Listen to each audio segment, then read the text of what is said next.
before Yoshi would make the Guinness World Records Gamers Edition 2011 list for the top 50 video game characters of all time, before he'd be featured in over 50 different video games ranging from Mario series to Super Smash Bros. To Tetris Attack, before Yoshi would appear in the Super Mario Bros. Movie in the form of an animatronic dinosaur.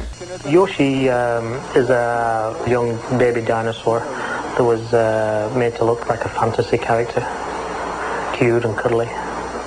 Before he was ranked the 7th best video game sidekick by GameSpy, ranked above Luigi for the reason that only Yoshi could pull off being green but still cool.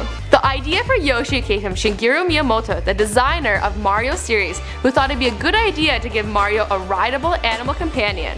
However, there were limitations because of the NES, and this could not be done. This dream couldn't be brought to life until 1990 with the release of Super Mario World for the Super NES. There, Yoshi made a name for himself as the lovable sidekick, and Nintendo realized that big money was in giving Yoshi his own series. The first couple of games were a little obscure, but then Super Mario World 2 Yoshi's Island came out and it was a major hit.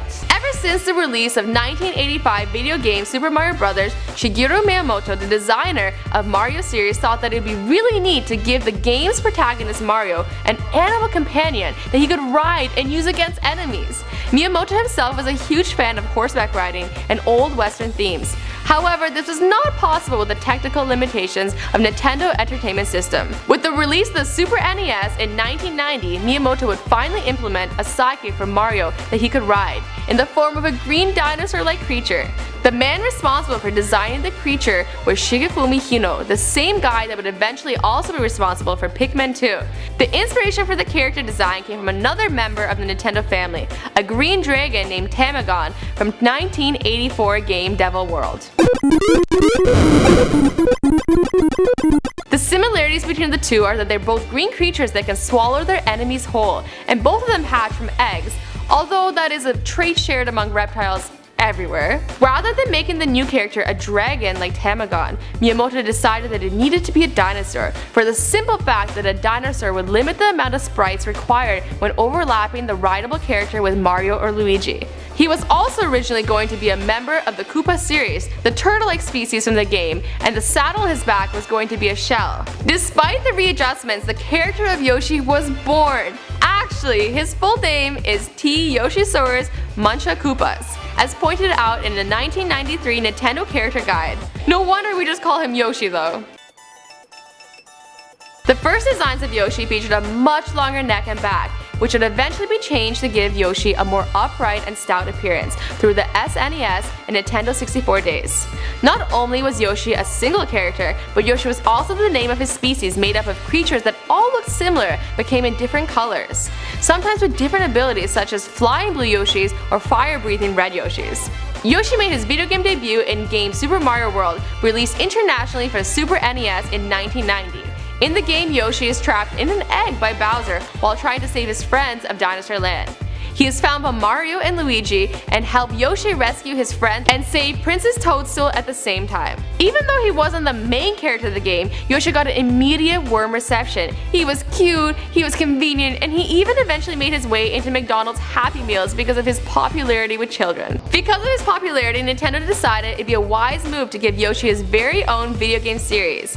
This started off with the game Yoshi, released in 1991 for NES and Game Boy. It was a puzzle game similar to Tetris, and it didn't do very well at all. This continued in 1992 with Yoshi's Cookie for the NES, SNES, and Game Boy. It was another puzzle game where players had to clear the playing field of cookies. Not sure why they don't just give everyone what they want. The game got mixed reviews, and some liking the simplicity while others not really digging and moving away from the classic Mario games.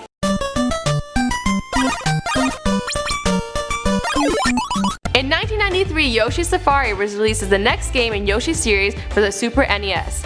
This game was unique because it was a rail shooter, utilizing the Super Scope light gun so that Mario could shoot enemies from Yoshi's back. You could also accidentally shoot Yoshi, but why would you want to do that? The guy is adorable. If you did shoot him, he would lose some health points as well as give you one really mean look.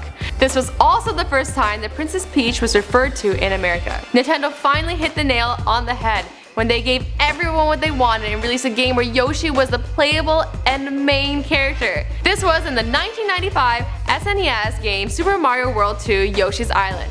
The game involves baby Mario falling from the sky onto Yoshi's Island, and Yoshi taking it upon himself to save the baby and bring him back to his twin, Luigi. The game introduces Yoshi's famous abilities to make eggs out of enemies, turn into vehicles, and flutter jump. The game achieved quick and universal applause, being praised as one of the best platform games of all time in 1995, although baby Mario crying was pretty annoying.